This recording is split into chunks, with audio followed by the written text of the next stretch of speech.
I'm not going to say it another time. Avengers. Well, you just said it another time, so I'm not going to say it another time. Another time. Get roasted after this. What was the initiative that they had?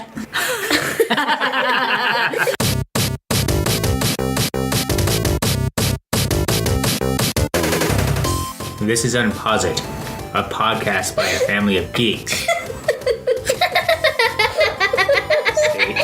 I'm Lady Disdain, and I'm 43 years old. I am the sauce underscore, and I am 11 Underscore the data bites. 41. I'm Furious Girl, and I am 9. Welcome to the Unposit podcast, where we are podcasting about Everything! Marvel Captain movies and America. things. Captain America. the Winter Soldier. Yay! No. Captain America the Winter Soldier is our topic today. Yay!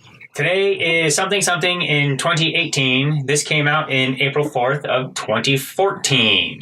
Mention he doesn't have his magic. Done. It's right there. Oh, come on. Today's the 25th, isn't it? Of February. February. February.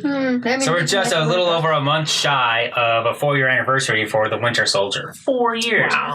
That's a college degree. That's high school, kids. I mean, think about it. No. A computer 4 years ago wouldn't work for us today. Actually, I can attest that one would, just not very well, because I have one of those at my job, and I'm like, We also have It's so sad. we also have your computer, which has been around for like longer than you have. Well, that's an 11-year-old Mac that just No. refuses to die. longer than you have. Longer than you have. Let's be clear about who's longer than. Longer than... Not longer than So- Neil, because he's 32. We're in a little bit different location.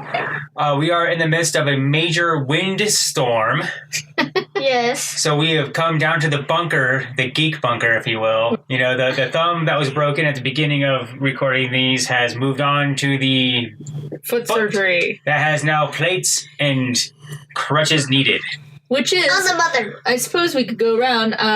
The one who has had foot surgery is me. I am Lady Disdain, 43 years old, hobbling around on crutches. Good times. Good times. I Okay. could use some good times. Okay, so I am the sauce underscore dad, and and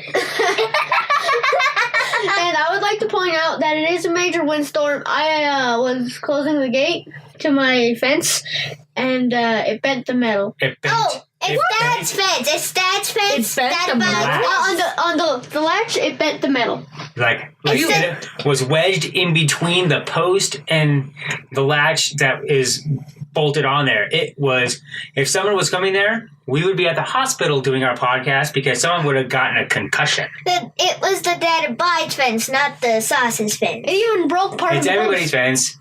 Who are you? Me. Furious Girl underscores. No, you have no underscores. You're Furious Girl. You have a 0, though. Got All a right. 0. Come on, fierce girl with a 0. How old are you? 97.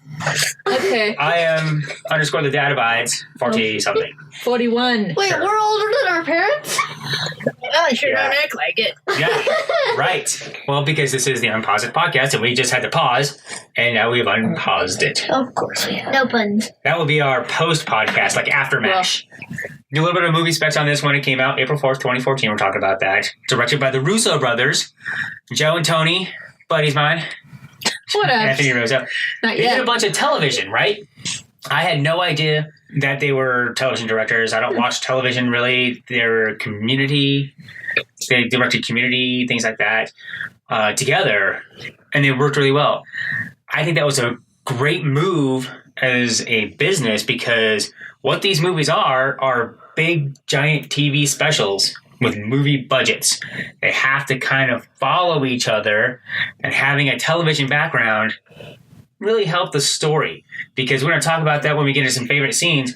This set up a few other movies just with some 1 or 2 words here and there. Mhm. It was very well done. Starring Chris Evans as Captain America. Scarlett Johansson as Black Widow. Widow. I don't know what you're talking about, so don't ask questions. Sebastian Stan is Bucky. Kids are going kind of crazy on this one. Anthony Mackie is introduced us as Falcon. Bucky Barnes returns into this one. Sebastian Stan. It was I remember the marketing campaign. People were like, "Oh, we don't want to reveal who the Winter Soldier is." I'm like, it's Sebastian Stan's in the credits. He's in the first one. It's not really a surprise to the audience, but we're going on the journey of the surprise to Cap on this one. There's a bunch of other characters that were introduced. The original Crossbones. You had a question. Who was Alexander We're getting Pierce. to that. Well, you're covering the stars right now. Who? Alexander Pierce. Yes, by the great Robert Redford, Nice. who looks very short. You know, Is maybe he short? osteoporosis has happened. I'm not sure. He is 195 years old. I never thought he was that tall. Anyway. Yeah, he probably wasn't ever really that tall. Like, Tom Cruise is, 4'1", something like that. Could be in that similar Shorter vein. than Georgia. But he knocked this out of the park. These directors took a famed good guy and made him a cold-blooded murderer. And you were like, I kind of see his point of view at the end. You're like, wow. So, this movie it's spoilers ahead. This is my favorite of the MCU movies, and we have seen Black Panther. This is my favorite still. Yes. Even above Thor Ragnarok. That's who's in it. Let's go on to some superpowers, kiddos. Happy Sauce. face. I didn't write any superpowers because he's freaking Captain America. He doesn't need a superpower to down. Happy face. You know who you're not? You're not Dr. Evil, so watch your frickins. Friggin'! What are you saying happy face for? What's the happy? Because he's just Captain America, right? What's the suit? Let's talk about the superpowers. I think he was better trained. Right. Don't you think he kind of fought better than in the first movie, in the first Captain America movie? Okay, I would like to point out something. In the Winter Soldier has a metal arm. Right. But you'll also notice that every other part of his body is as strong as Steve. That's because in the first movie, Bucky was dosed with Red Skull's blood. Right. He was experimented on by Dr. Zola. A lot of those captives were, and that's where Steve Rogers found him, was strapped to that gurney. Mm-hmm. And there was a bunch of needles and stuff going on. That was supposed to intimate that Bucky Barnes was coming back as a Winter Soldier. So you can see where this is why we're getting ties and everything. I made a point watching this again last night. You don't need to watch any of the other Marvel movies, really. Watch this movie, and it's engaging. It goes over the history of everything really well without sounding repetitive. You could jump into the MCU movie on this movie on a high note without even having seen the Avengers and kind of like know what you're doing and enjoy the movie, in my opinion. But moving on from superpowers, because Fierce Girl has a happy face for her superpowers, and I'm looking at her notes. She actually does have a happy face for her superpowers. Well done. I just have a blank face. So he's a super soldier. When we get to favorite scenes, we're going to talk about Super Soldier versus Super Soldier. We're going on to weaknesses, some of the weaknesses of this particular hero. I don't know. He's Captain America. He freezes like Black Panther. Once he sees his buddy that has been dead for nearly 100 years. Well, no. Okay. 70 years. Well, If you round up by decade, maybe then yes. no, but they kind of hit the nail on the head. That's what makes him freeze. He does freeze like Black Panther, just not for the same reason.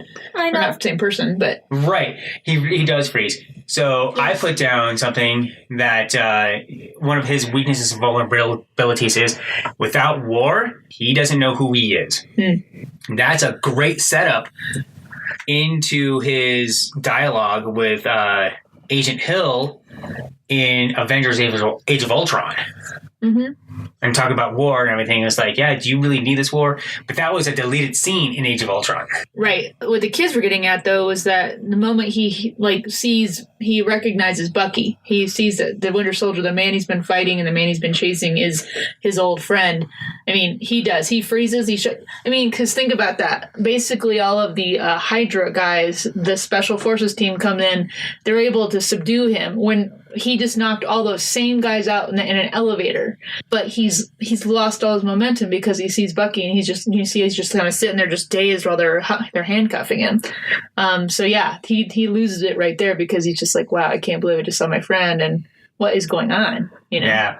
If you think about it, that elevator scene, which again we'll talk about more in detail, sets up this one. But as far as his weakness, needs war. I also put he's mortal. He could have easily died. Got shot several times. the Winter Soldier, Bucky, at the very end could have just killed him. So he is mortal. He is not a Hulk, or he's not completely immortal. We don't know if the Vision is immortal. We don't know if any of these other ones really are immortal or not. But that's what I put down on that one. I'm going to have you talk to me about some of the villains, and we're going to talk about the Winter Soldier. Pause it. No puns. No, no puns intended. So the Winter Soldier is the title character of this movie, Captain America, the Winter Soldier. Does anybody know where that term comes from? Sauce. I don't know where it comes from, but I know how Bucky got the name. Okay, tell me. So they found him in a bunch of ice, gave him a metal arm, and he kills people. You could kind of maybe go there, you know? I don't know. And he's a soldier. A super soldier, just like Cap. And they found him in winter. Could it be that, I mean, I kind of, you could make that an instant correlation, be like, oh, he fell in the snow, and then, but it seems also like they use it for specific times in history. They bring him out of ice. They freeze him, for one thing. They do freeze him to keep him to where they have this cryogenic capabilities in the 1940s. Right, so. that could be a tie-in for winter also. But you could also look at it saying, well, in history's most uproarious times, they're bringing him out to incur a change, a shift in direction. And so, Hydra, we find out, there's going to be like just a spoiler ding throughout the background of the entire whatever it's thing. been out for 4 years, Yeah, so I'm okay with that. Yeah. Hydra's been controlling him and using him to assassinate things, to rile things up, start wars, things like that. But the term comes from like a Thomas Paine quote talking about the summertime soldiers, the ones that deserted in Valley Forge, who were under the General George Washington at the time during the Revolutionary War for the United States, where they deserted. So they were only summertime soldiers. These are the winter soldiers. They fight through the hardship of winter. They're there to do what they need to do until the job is done. Mm-hmm. And that's what the Winter Soldier is. He's there to do the job. He has been brainwashed and controlled into a killing machine, which makes him, in my opinion, on my personal list, the top, first, ultimate MCU villain. Same. Yeah, me and you are on the same page on that one. Well, what about Loki? Loki is on there too, Number 2. That's yours, Okay, right? I do have a question, since we're on the topic of Loki for some reason. I wonder if Loki, once he had a scepter, well, just the Mind Stone itself, which is the scepter, could control Bucky. And if it would need it to. So if the Mind Stone was controlling Bucky, would the brainwashing actually get rid of the Mind Stone stuff? I don't know. Good question, though. I think so, yes. I think that the mind control stuff would override that Mind Stone stuff, but then you would be just completely a scrambled egg of a brain. I know. Well, and I think, because we've talked about this, there's our cat's contribution to the podcast. I think Bucky is right up there. He's in my top 5 for the best villains, but he's definitely the most pitiable, character of almost in the entire universe, because you talk about somebody who, you talked about scrambled eggs. Yeah, they're basically just scrambling his brain every single time. He has no personality of his own anymore. They wipe him, they bring him out to do a mission, they put him back on ice. He has no life. He's basically just at their beck and call. And just the one scene where he says, you need to wipe him again, and he's basically using electrocution on his brain to do that. You're just like, oh my goodness. So it's brutal. Empathetic, but if you think about it, another major villain in cinematic history, he's the Terminator.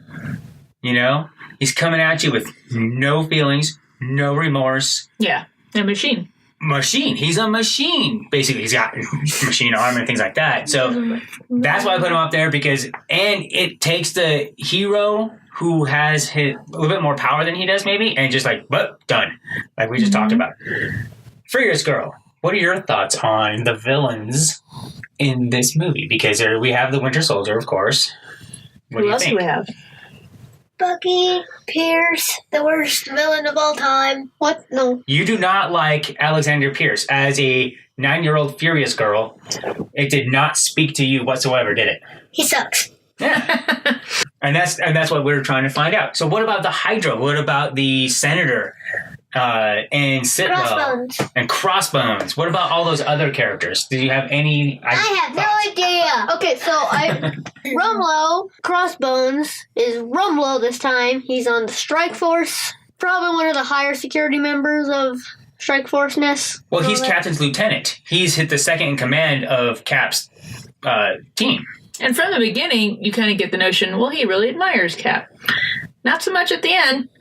Well, yeah. We also see that he's pretty good, but follows orders.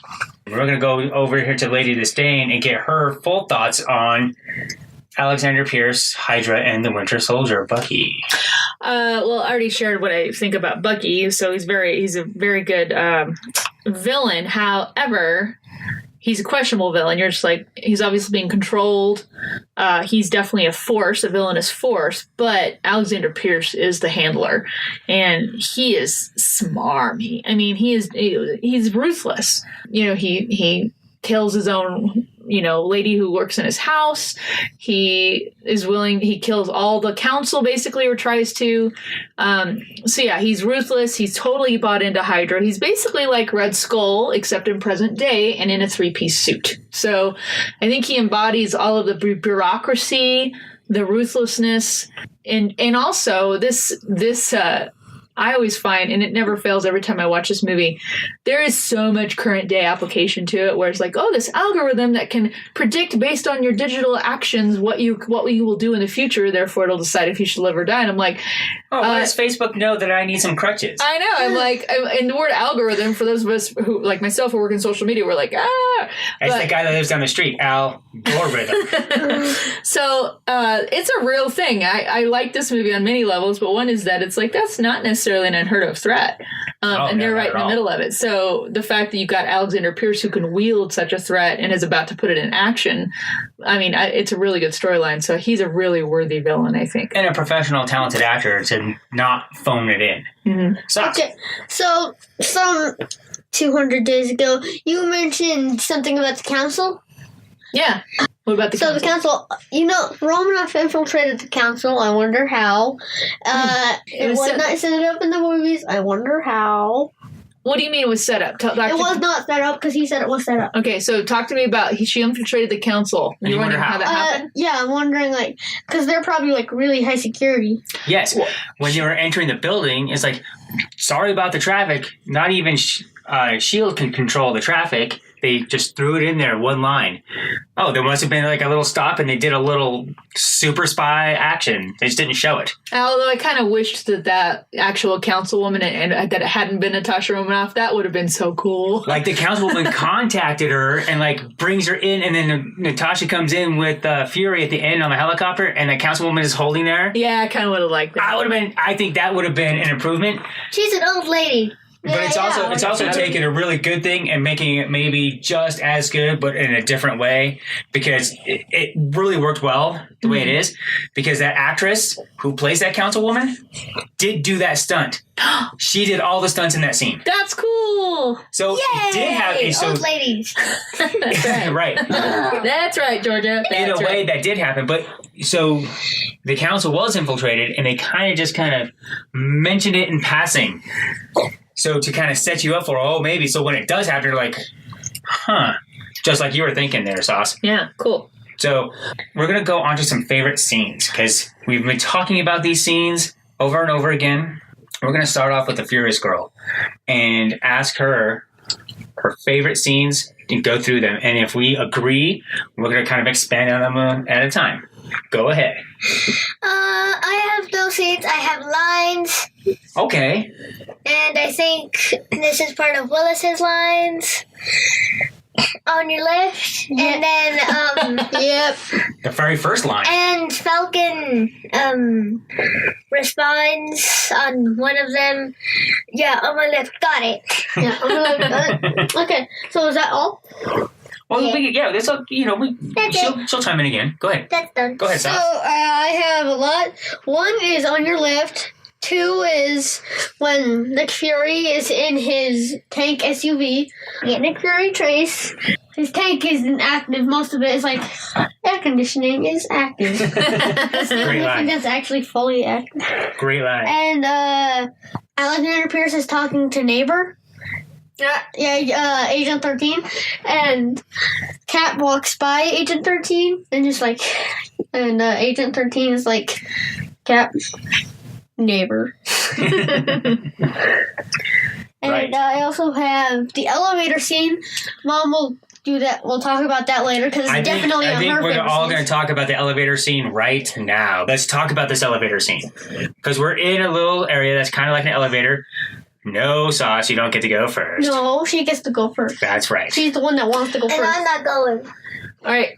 You can give us something. Yeah, let's be clear. The elevator scene is spoken of in hushed and reverent tones throughout the entire Marvel Cinematic Universe. I don't ever encounter anyone who's seen Winter Soldier who doesn't say, that elevator scene, because you want to see it over and over again. It's epic. It's awesome. To me, it's like the whole movie Speed happened in that one little segment, because it's like, when With you... twice the amount of plot. Right, you have this entire action sequence that is just perfect, and it's happening in the confines of a 12 by 12 area, which is what the elevator Smaller. probably 12 by is. 12 is huge. Right. That's just 6 by 6. So, I mean, every moment of that is great because you see Cap get in. He's obviously incredibly troubled. Nick Fury's dead in his mind. He knows he's being questioned. He's like, God, everybody's kind of looking at me suspected. I don't know what to say. I don't know what to do next.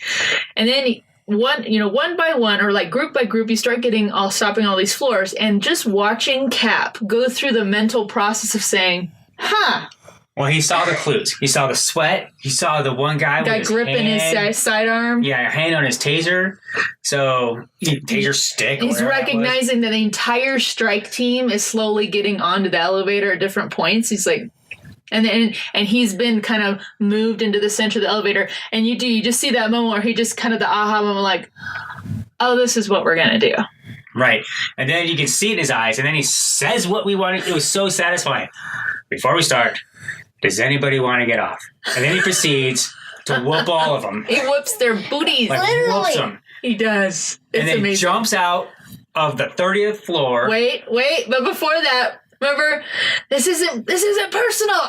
And then he knocks Rumlow out last, and he goes, it feels kind of personal. It kind of feels Right. personal. It's That like, feels personal. so good.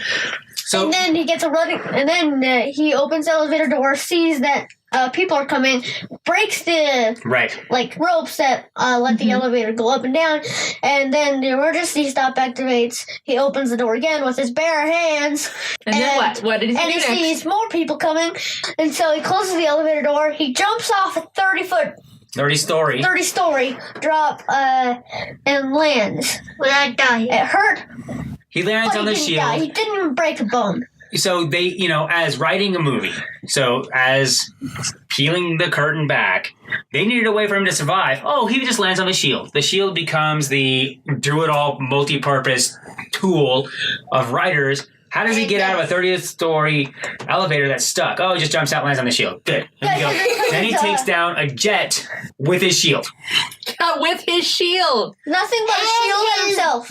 And he gets more and more powerful. He's starting to realize that he's actually more and more powerful than he really is. He's not being used. He hasn't used his full strength yet. Some favorite scenes that I had was the On Your Left. That was great. It brought in the Falcon and made him a sidekick, unfortunately, but a capable sidekick and his own man in his own right.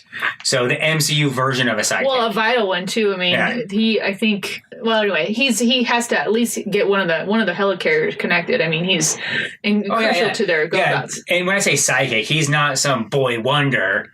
He is his own man, fully capable, but he's going to be at the side of Captain America and on Captain America's side, Civil War as well. The elderly Peggy Carter scene. Nah, that was really good. Way to change the whole tone of everything, but set it up because that was more at the beginning. Cap has nobody, Yeah. So Peggy was in her mid-90s when this is happening. She's got dementia, and he knew her. Mm-hmm. Everyone else that he knew was dead. But it's so hard because you can tell she mentally resets, so he has to go through with her repeatedly that, oh, she just discovered he's back.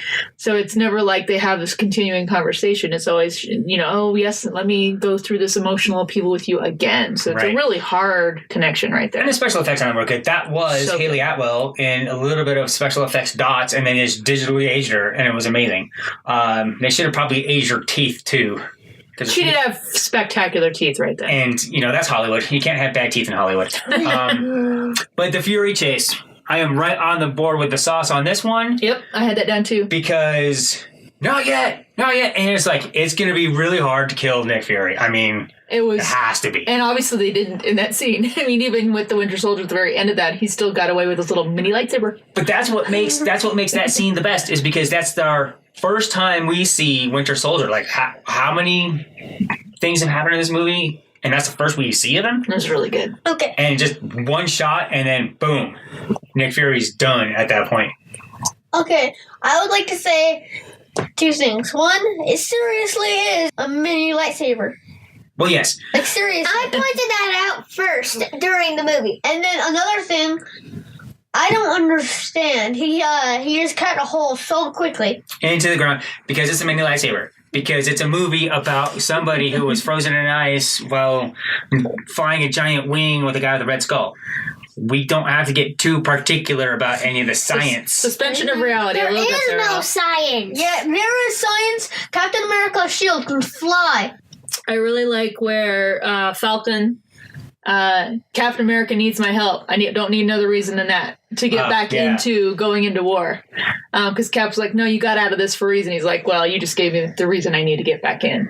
Falcon did have some good lines. That was good. And then I really like, you do see Cap and Fury kind of standing off against each other, where when Fury is first showing him the helicarriers, and Captain says, this isn't freedom, this is fear.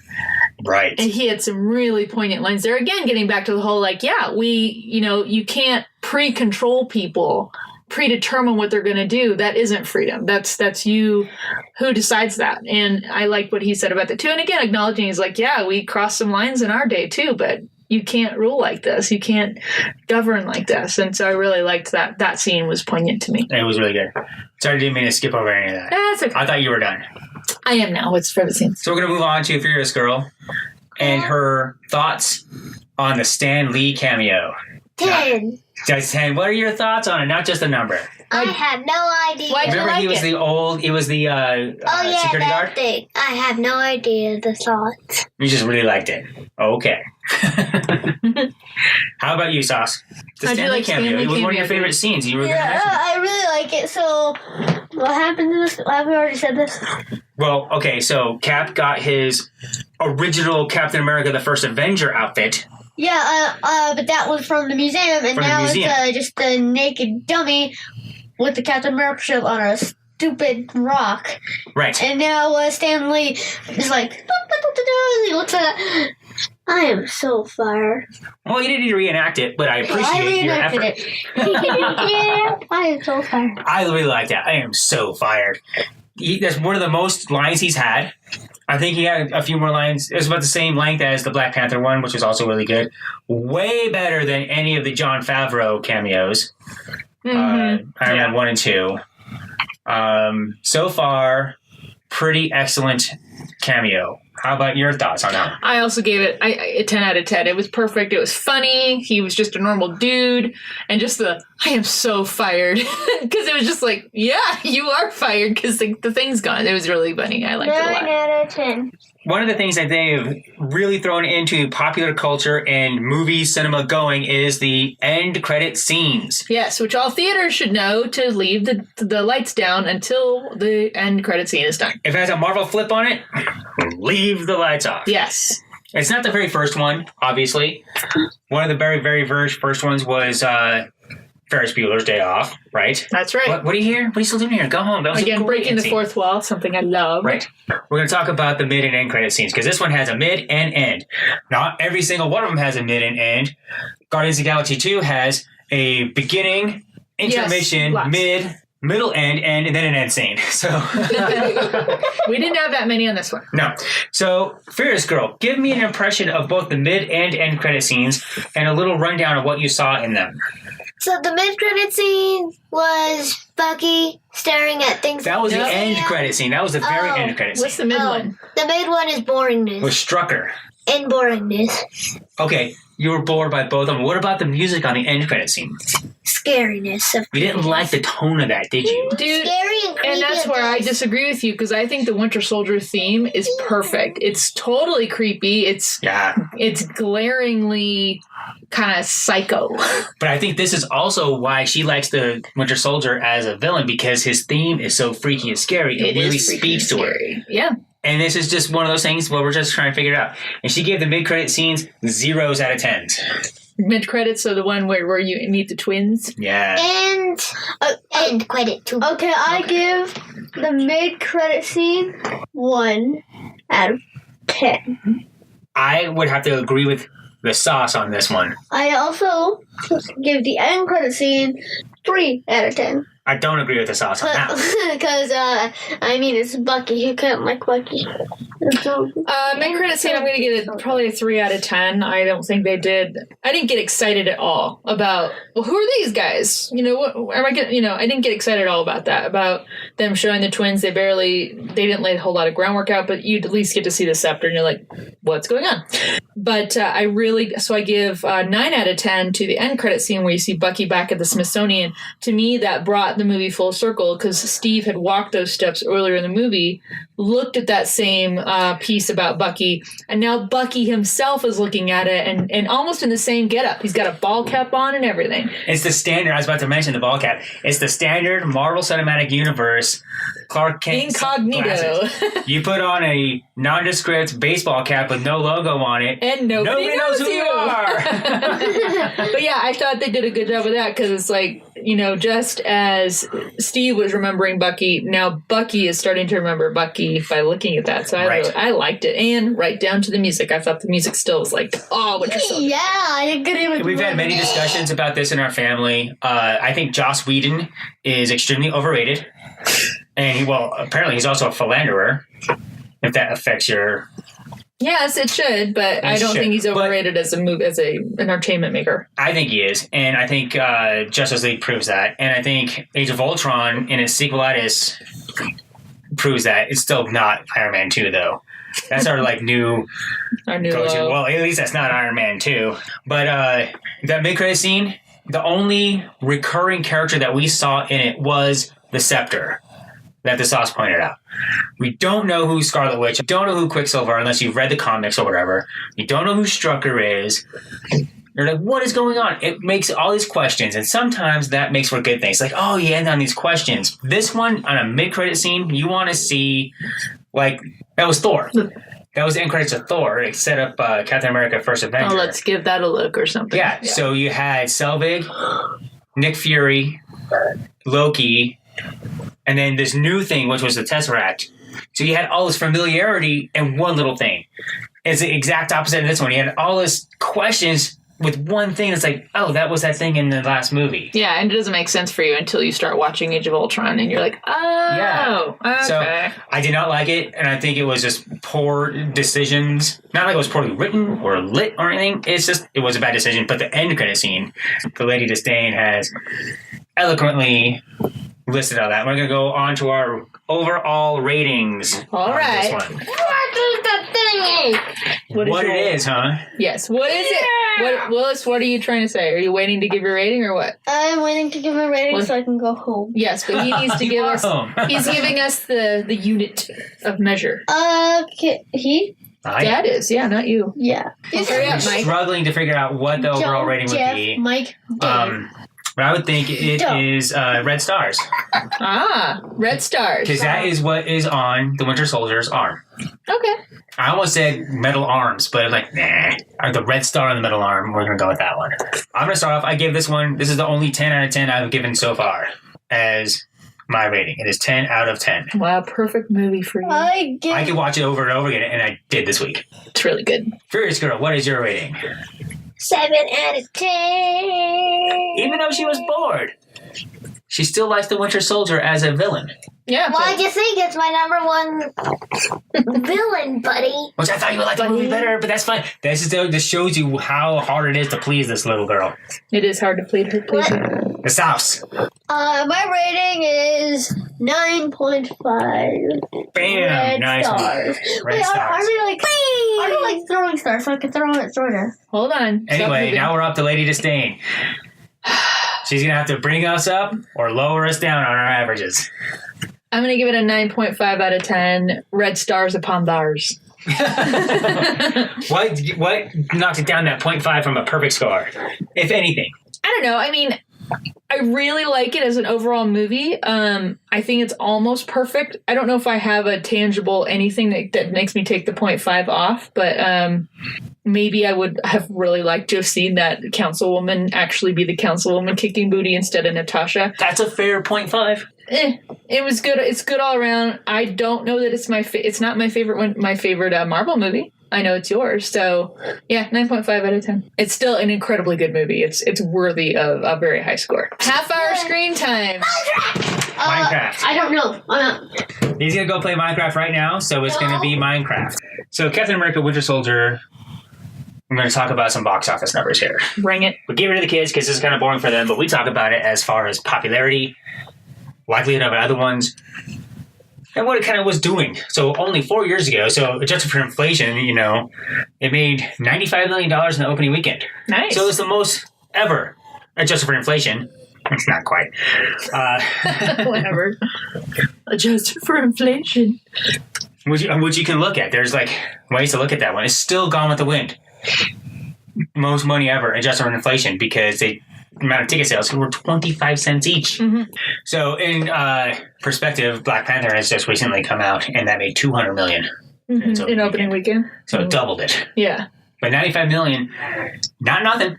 No, it's very good. Right. Obviously it was anticipated. True there. It made $715 million worldwide. Is that just first weekend or overall? That was overall. No, overall.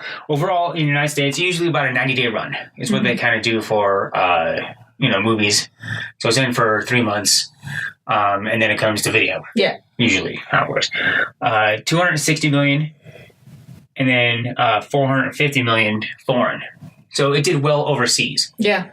And he's like, it's Captain America. How would it do? Why would it do well overseas? I'm like, well, it has universal themes of the small guy against governments. Mm-hmm. Almost everybody who pays movies wants to see this. And it wasn't America-centric. It was bringing down America from the inside. And, foreign countries probably would like to see that, actually. Sure, so yeah. Maybe a little bit of a hopeful movie for some of the countries. Also, it had some very nice-looking characters in it. Well, yeah. There was every time Black Widow's in a movie, there is a gratuitous from behind shot. There's also Chris Evans and Sebastian Stan. And, they're very nice looking. And also, what's a guy's name? Mackie? Anthony Mackie. Anthony Mackie is also very nice looking. I'm just saying. But he's not shirtless. Doesn't matter. Does not matter. I'm just saying it doesn't matter. But yeah, I mean, that's right now we're at $715 million box office for Captain America. It made money. It made a lot of money. Obviously, it did not make Civil War money. Captain America Civil War went on to make $1.2 billion. So almost double even what this one would make. Bigger movie, a lot more characters. It was basically the Avengers sequel that we wanted Age of Ultron to be. But Captain America centric. It just didn't have Thor and Hulk in it. Yeah. And really a real villain. It didn't have Thanos. It didn't have Ultron. It didn't have Loki. It didn't have this major villain going against him. It had a disgruntled guy. We're going to talk about that one when that comes up. Well, and also this movie, in addition to what you were just talking about, had the far-reaching effect that it brought S.H.I.E.L.D. down. And again, we're watching, I've seen these already, but the kids are working through it, watching the Agents of S.H.I.E.L.D., which they encompass far more of the consequences and fallout of S.H.I.E.L.D. coming down in that series. So obviously it goes beyond just the Marvel movies, but right. that was a major happening where S.H.I.E.L.D. came down, and the fact that Black Widow unleashes all the data which catalyzes at least one story plot going forward about why now all this information's out there, what does that lead to? It definitely has consequences. It wasn't just like, hey, we'll let the internet see all the things we've done and no big deal. Right. Yeah, so I think it's appropriate that this was possibly even over Age of Ultron, that because it signified such a major shift. Yeah. Well, no, I was talking about Civil War being better than Age of Ultron. Right. I'm talking about. But this one definitely is higher on my list. It changed everything. It changed the world. It changed the MCU world, if you will. Mm-hmm. I don't watch television, like we were talking about earlier, but they did tie it in. So that week's episode, the week after it premiered, yeah, Hydra had S.H.I.E.L.D. had fallen. Yeah, it's a big deal on Agents of S.H.I.E.L.D. The next movie we're going to talk about coming up, that we're going to watch, is Guardians of the Galaxy. Yay! That one actually might be my top. I mean, I like Incredible Hulk, but I have so much love for Guardians of the Galaxy. It's the soundtrack. I guarantee that's why you like it. But I think and one of the kids 6'4" Chris Pratt naked. Well, because if you're gonna go through the MCU body shaping transformation, it happened to Hugh Jackman. Yep. It happened to Chris Pratt. Yep. Chris Evans. Yep. Chris Hemsworth. Mm-hmm. Robert Downey Jr. Even though he just takes his shirt off. Well, you can tell. He does in the first one, but he has a big giant hole in his. No, you can tell his body evolves from the first Iron Man to the next ones. So I think Mark Ruffalo has the best one. He's like, oh, my muscles are CG. I'm gonna go get them. Right? He's like, whatever. No, it's totally true. Right. So we're right smack in the middle of Phase 2 of the Marvel Cinematic Universe. Iron Man 3 starting off Phase 2, Thor: Dark World, which we both, after we watched it again, having listened to people malign it, not really think about it, really enjoyed it more. Mm-hmm. It doesn't age. It's not a horrible movie. It's actually pretty good. Yeah. Guardians of the Galaxy is next. Avengers: Age of Ultron is after that. And then Ant-Man, which might be one of your least favorite movies, you say? Yeah, I don't know. I mean, to me, it's not like up there like, woo, I need to watch it all the time. I appreciate it. I love Paul Rudd, too, so, True. That's coming forward. Looking forward to, we just saw Black Panther, Avengers Infinity War, Avengers 3. Yes. Man, right? We're going to be busy. That's May 4th. Oof. Better hustle. That's going to be crazy. Then after that, we have Ant-Man and the Wasp. That's right. So, being a woman, I want to throw this out there now. Yeah. How do you feel about Ant-Man not being your favorite character in your favorite movies, being the sequel to that, having the first woman in the title of an MCU movie? Wow, is that true? The first woman Ant-Man and the Wasp. The Wasp. She's the first one in the title. Can I say about damn time? I'm kind of horrified that that's the first time in this whole thing that's happened. I mean, I know Guardians kind of encompasses all the Guardians, but yeah, I would say about damn time. Her whole mentality toward, her dad is a lot of bitterness, not just about her mom, but saying, I want my moment. I'm ready. I'm trained. Why aren't you letting me? And he does this whole protectionist thing, which, you get as a dad for his daughter, but she's like, look, let me go. So I'm excited to see her being let go and given her own superhero costume, which, by the way, has blasters and wings. The trailer dropped recently for that one. Tells you what time of the world we were recording these, and it had a giant Pez dispenser. Yeah, Georgia Hello loved Kitty. that. Hello Kitty. We have Hello Kitty everywhere in our house because of her room is painted in Hello Kitty colors. So it's not one of your favorite movies. I forgive you there. I couldn't remember either because it was out of left field. And I was like, whoa, wait. But I do like Baskin and Robbins, and there's a Baskin Robbins. Baskin Robbins always finds out. Yeah, they always finds out. All right. Thank you for listening to Unpause It. Yes, thank you for abiding with the dad abides and so on.